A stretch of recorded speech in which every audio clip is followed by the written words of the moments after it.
Olá, estamos aqui no programa Código de Honra, programa este de iniciativa do Instituto dos Advogados de São Paulo em parceria com o Tribunal de Justiça de São Paulo. Hoje vamos falar sobre um tema extremamente interessante, que é a LBI, que é a Lei Brasileira de Inclusão, e a União Estável. Para falar desse tema, nada mais, nada menos do que o nosso ilustre professor Álvaro Vilaça Azevedo. Tudo bem, professor? Como vai? Tudo bem? Vai? Tudo bem, Fabiana? Tudo bem. Ele que é ex-diretor da Faculdade de Direito da USP, ex-diretor da Faculdade de Direito do Mackenzie, ex-diretor da Faculdade de Direito da FAAP. Atualmente ele preside o Instituto de Direito Álvaro Vilaça de Azevedo, além de ser professor titular de Direito Civil da USP, aqui em São Paulo. Fora demais outras inúmeras qualidades que o senhor tem. É um prazer enorme para nós recebê-lo. Prazer é meu, aqui no recebi nosso com muita programa. honra esse convite do Tribunal de Justiça e do IASP, dizendo que eu estou sempre às ordens para fazer as comunicações que forem necessárias. Eu particularmente tenho um carinho especial pelo senhor, por ser professora da FAAP e termos convivido há tantos anos juntos, né? Então, lhe agradeço a participação no nosso programa. E vamos falar então um pouco sobre a Lei Brasileira de Inclusão e a União Estável. Qual que é a origem dessa lei, professor Álvaro? Olha, houve uma convenção em Nova York de direitos humanos. E essa convenção, quer dizer, foi uma repercussão internacional e ela foi recepcionada pelo nosso Congresso. De maneira que a dúvida é a seguinte: se é uma norma de natureza supraconstitucional ou se é uma norma normal, né, ordinária. Eu prefiro interpretar como uma norma ordinária, porque seria mais fácil para ela ser modificada. Porque, na verdade, a convenção não foi incorporada ao direito brasileiro. E sim a ideia da convenção, que é justamente a de incluir todas as pessoas na sociedade. Então, pessoas que não tinham capacidade, que eram consideradas meio fora da atividade jurídica, foram incluídas na sociedade, participando, então, de uma maneira assim ativa. Isso faz muito bem, porque o direito moderno precisa ter essa abertura. Não pode ser uma coisa particular, aquele Bürgerlichen Gesetzbuch, que é do Código Alemão, que era um direito assim burguês. Uhum. Então, hoje nós estamos com esse direito civil bem ampliado e agora algumas falhas da lei, como toda lei tem falha, eu posso analisar aqui com você. Me explica assim de uma forma mais clara, né? Porque às vezes o nosso telespectador ele não entende a lei, não sabe da existência da lei. Então, ela veio para trazer a possibilidade de as pessoas que estariam marginalizadas incluídas e através de que forma? Fazerem parte, né, fazerem parte da sociedade. Ok. E que instrumentos a lei usa para incluir essas pessoas? Bom, a lei é muito grande, é um próprio estatuto, mas eu vou analisar só a parte do direito civil, tá, que é o cidadão agindo na sociedade, com seus negócios, com seus problemas. A modificação principal que a lei trouxe foi uma revogação dos 3 incisos do artigo 3º do Código Civil relativamente à capacidade. Então, são menores de 16 anos os incapazes absolutamente. E os outros que estavam mencionados nos 3 incisos não são mais incapazes. De maneira que foi uma coisa meio brusca, porque a lei teve em mente agraciar ou dar força para a pessoa. Então a pessoa, por exemplo, tem liberdade de se casar, tem liberdade de opção de sexo sexual e tal. E aí então esqueceram da parte de patrimônio. Porque às vezes a pessoa que não tem capacidade para exprimir a sua vontade, ela é absolutamente incapaz. E esse inciso foi revogado e passou esse inciso para o relativamente incapaz, que é o artigo 4º. Esse é o grande problema, porque essa pessoa, com a extinção da curatela, essa pessoa absolutamente incapaz, antigamente, passou a não ter proteção. Ou é que eu vou botar uma pessoa que não tem capacidade de exprimir a sua vontade para praticar ato jurídico. Não havendo vontade, não há ato. Então aconteceu isso. Então a lei criou uma curatela de apoio, e essa curatela de apoio, a pessoa que não pode exprimir a vontade tem que escolher 2 curadores de apoio. Como é que ela vai escolher se ela não pode exprimir a sua vontade? Então a lei tem essas coisas. Eu chego à conclusão que toda lei não pode ter defeito, a gente tem que interpretar, que o legislador quis foi justamente, não foi revogar o fato, porque a lei não pode revogar o fato. Chega, a partir de agora são todos capazes. O fulano lá nem se mexe, não consegue manifestar a vontade, ele não pode ser considerado capaz. Então, esse tipo de incapacidade, eu acho que permanece, porque ele é um fato. O ato dele seria inexistente, porque não exprime a sua vontade. Então, ele precisa realmente de um curador com base num processo de interdição, pelo Código de Processo, e suprindo o Código Civil, que a parte da curatela do Código Civil foi revogada. Quer dizer, então, o que essas pessoas absolutamente incapazes, antigas, podem fazer? Tem a liberdade de agir, de praticar atos, entendeu? Mas não pode, por exemplo, praticar um negócio, fazer uma compra e venda, porque não tem vontade. Aí, então, é necessário que haja um curador judicial. Então. Agora, não sendo isso, a pessoa é meio fraca, então, no raciocínio, não sabe fazer o negócio. Aí seria o caso dela ser assessorada por 2 curadores de apoio. A lei coloca isso à disposição dessa pessoa. E com isso, a gente tenta aproveitar a lei, que inteiramente é ótima, em todos os setores da sociedade, trabalhista, eleitoral, etc, etc. E aí, então, conseguimos captar muitos que eram incapazes para serem capazes e participarem da vida social. Então, hoje uma pessoa se torna capaz a partir dos 16 anos? Isso. Para todos os atos, menos para a parte patrimonial, é isso? Isso. Porque os menores de 16 são absolutamente incapazes, os atos são todos geridos pelos pais ou tutores. Certo. Né? O que desapareceu foi a figura do curador do incapaz maior, vamos dizer assim. Tá. Perfeito. E a união estável? Essa lei também trata da união estável ou a gente...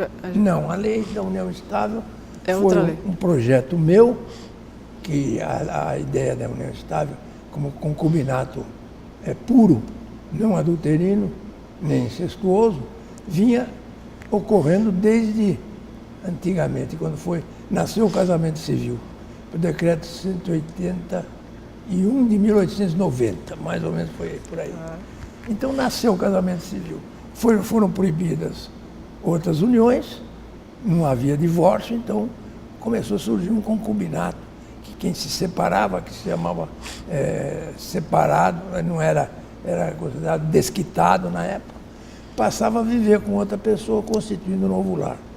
Este novo lar é que teve guarida na união estável, que na verdade ressuscita um direito da antiguidade, que era o direito de viver junto. Vivia junto, a pessoa estava casada.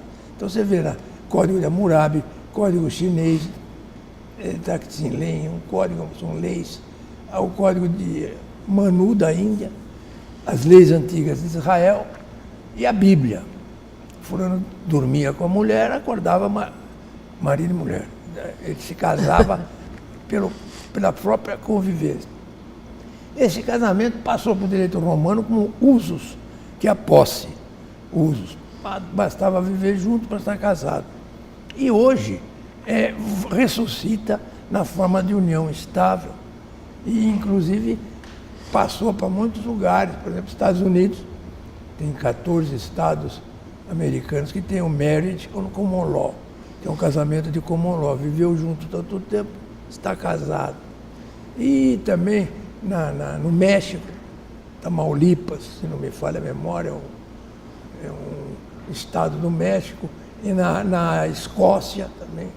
Na Escócia tem esse casamento de convivência. E no Brasil ressuscitou-se essa matéria por um projeto meu, que veio criar a lei de 1996, 2000 e não sei quando. Tá. Essa lei criou a União Estável, esse nome até foi escolhido, não foi por mim. Tá. Na época houve um debate entre juristas, e parece até que foi o Luiz Edson Fachin que ele optou por essa nomenclatura. Então, união estável seria uma união familiar sem casamento. E então, hoje em dia, a força está sendo tão grande a essa união para acabar com os privilégios, para acabar com os privilégios, etc., que foi revogado, foi considerado ineficaz, quer dizer, foi considerado inconstitucional o artigo 1970, que tinha uma sucessão especial para a concubina, a mulher companheira ou companheiro. Né? Então essa situação vai se mudando e o união estável hoje é quase o casamento. Praticamente o casamento. Só não tem o que diz o povo, o papel passado. É. Né? Que é nada, porque o casamento não tem nada a ver com formalismo. Nunca houve formalismo antes. Mas qual que é a diferença, né, assim, até para as pessoas? Qual que é a diferença entre estar em união estável e estar casado em termos de direito? Estar casado, você tem que ir ao cartório, abrir o processo de habilitação para casamento, e depois de toda aquela tramitação de proclamas, etc., vem o oficial do registro e declara que a pessoa está apta para se casar. Certo. Aí marca-se o casamento dentro de 3 meses, uma coisa assim, e é feito. Esse casamento é realizado com toda a pompa.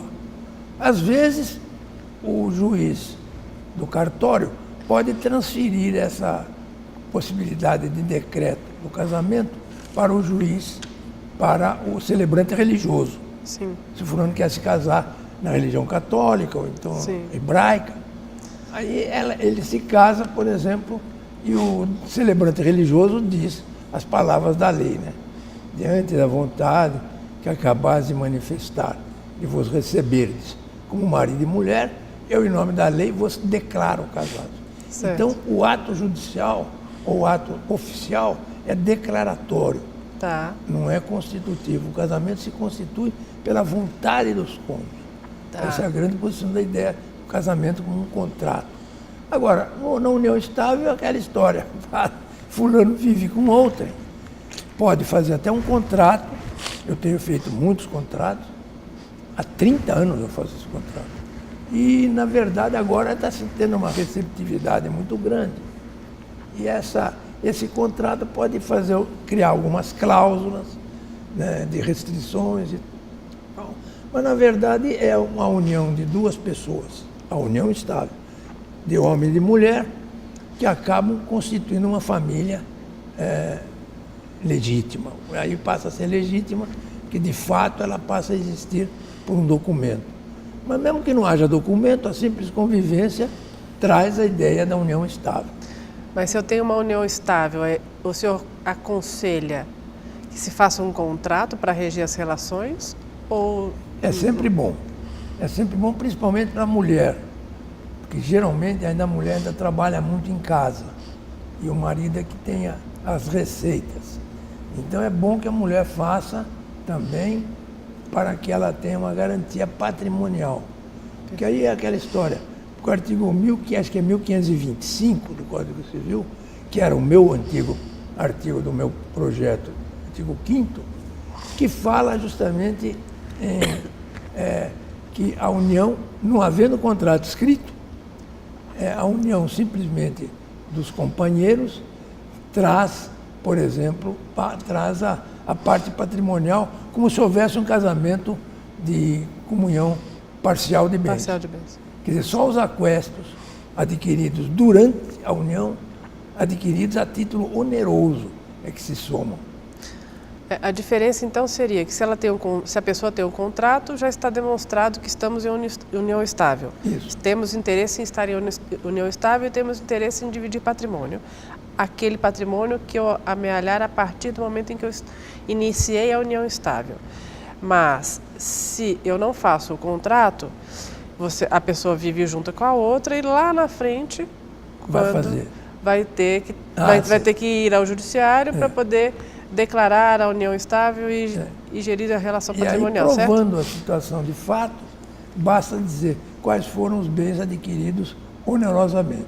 Por exemplo, se algum deles, os companheiros, recebeu alguma doação, herança, não conta. Só se comprou alguma coisa. Aí então esse bem é partilhado entre os dois. Agora, o que acontece é o seguinte, é que na hora da partilha, há separação de fato e a pessoa fica difícil para provar que houve união estável, que aquele bem foi onerosamente adquirido. De maneira que eu aconselho também, quando for adquirido um bem que seja registrado, por exemplo, um bem imóvel, que se coloque na escritura de aquisição o percentual de cada companheiro. Se você botar ali, a lei de salvo disposição em contrário, então, é por escrito, esse documento de aquisição já vai constar o que é de cada um dos companheiros. E pode haver a união estável entre homossexuais e o direito é o mesmo para essa união estável? Atualmente, sim. Está havendo uma tendência. Primeiro, o Supremo Tribunal Federal considerou os direitos dos homossexuais e deu a eles, por analogia, os direitos dos companheiros, homem e mulher. E aí, então, os homossexuais começaram a ter esses direitos. E aí houve um casal de mulheres que, no Rio Grande do Sul, pleiteou o casamento. Não união estável, pediu casamento. A primeira instância negou, o Tribunal do Rio Grande do Sul negou, e a matéria foi para o Superior Tribunal de Justiça, e acho que foi o ministro Felipe Salomão, que acabou sendo relator e concordou com o casamento homossexual. Então, como a jurisprudência não tomou dianteira nenhuma, não fez, a jurisprudência não, o legislativo não criou a lei, a jurisprudência vai criando esses direitos. Então, hoje, eu entendo que existe um casamento homossexual por determinação do julgado, dessa jurisprudência, como não é universal a decisão, cada pessoa interessada teria que pedir no Superior Tribunal, o reconhecimento como casamento. Aí, então, sendo declarado casado, a pessoa cai no Código Civil. Aí cai com problemas seríssimos, que o casamento civil é muito mal, vamos dizer, muito mal redigido, muito mal mostrado nas suas cláusulas. Por exemplo, cria problemas pessoais, impõe direitos e deveres. Por exemplo, dever de fidelidade. São estupidezes.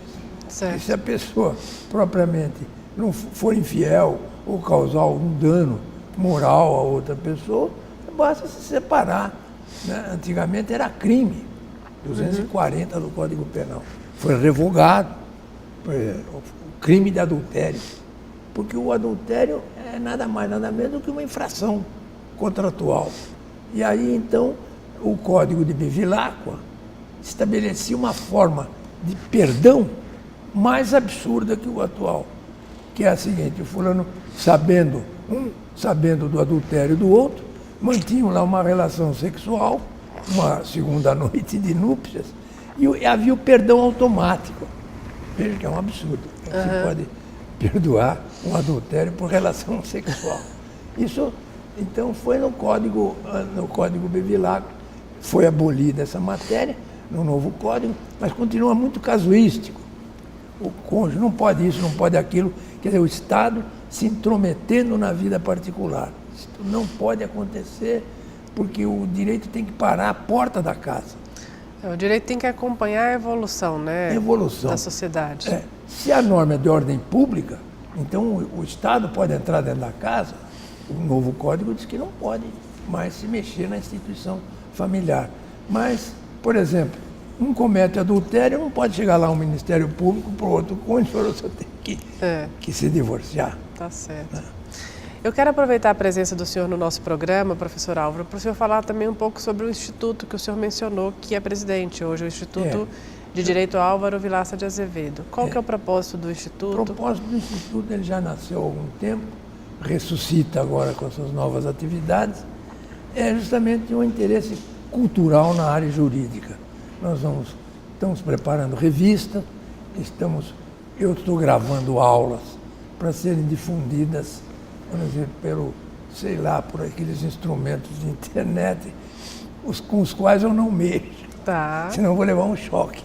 Tá. E aí, então, o Instituto está promovendo cursos, pode ser que se transforme até num grande curso de pós-graduação ou de direito, um direito mais complicado, com temas mais modernos, de maneira que o Instituto tem agora uma participação muito grande.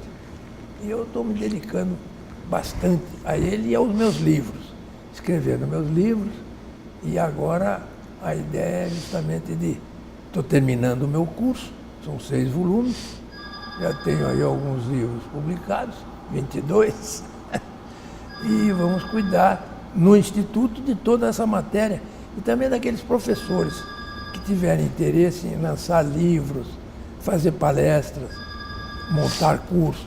O Instituto vai organizar tudo isso, sei lá, futuramente dentro da tecnologia que se oferece, por telões, etc., e fazer uma divulgação muito grande. Espero que isso aconteça em breve. Então, veja bem, né? O senhor, um exemplo de jurista brasileiro, a qual todos nós devemos seguir este exemplo, né? Além de tudo que o senhor já fez, além dos 22 livros publicados, diretor de várias faculdades, professor titular da USP, agora também com seus 60 anos, né, professor? 80. Com seus 80 já anos. Já fechei a casa dos 80. Com seus 80 anos. Eu continuo dando aula na USP. Então. Porque eu só dou aula lá de pós-graduação. Então, mas isso eu acho que é importante para todos nós ter uma referência como o senhor hoje do direito e percebendo que o senhor aos 80 anos está criando, não criando porque já está criado, né, mas trabalhando cada vez mais pelo sucesso do Instituto de Direito Álvaro Vilaça de Azevedo, ao qual nós o parabenizamos. E convidamos também a você, aos professores interessados, que participem das nossas atividades. Faremos com certeza isso. A gente vai fazendo as coisas. Eu gostaria de agradecer a participação do senhor no nosso programa, convidá-lo para outras novas entrevistas, quando possível. E se o senhor tiver mais alguma coisa para falar para os nossos telespectadores, fique à vontade. Dizer que eu também estou muito honrado com esse convite, né, do IASP e do Tribunal de Justiça, e aí dizer que é sempre uma satisfação para o professor ter um meio de comunicação, porque o saber que é adquirido pelo estudo, pelas pesquisas, a gente tem que difundir. Ninguém pode fazer livro e guardar na gaveta, né? Você é professora, também escritora, e é uma grande professora, né? Sou testemunha disso. E aí, então, dizer que nós temos que transmitir os nossos conhecimentos, para que nós sejamos sempre atuais e, enquanto estivermos vivos, não morrermos. Porque há pessoas que morrem em vida. É verdade. Param de fazer as coisas, ficam desiludidos, vendo as desgraças alheias. Como diria lá o Rui Barbosa, a gente tem vergonha até de ser honesto. É verdade. Então a gente procura fazer alguma coisa de positivo, porque aí, vibrando positivamente, tudo que é de bom vem pra gente. E o que for de mal afasta-se automaticamente. Perfeito. Então, telespectadores, nada mais inteligente que as palavras do professor Álvaro Vilaça de Azevedo, que está com seus 80 anos, empreendendo aí no Instituto Álvaro Vilaça de Azevedo, Instituto de Direito, né? Que fará cursos de pós-graduação, extensão e etc. Parabéns por essa iniciativa. E encerramos agora o nosso programa Código de Honra de hoje. Muito obrigado. Já sentindo saudades. Eu também.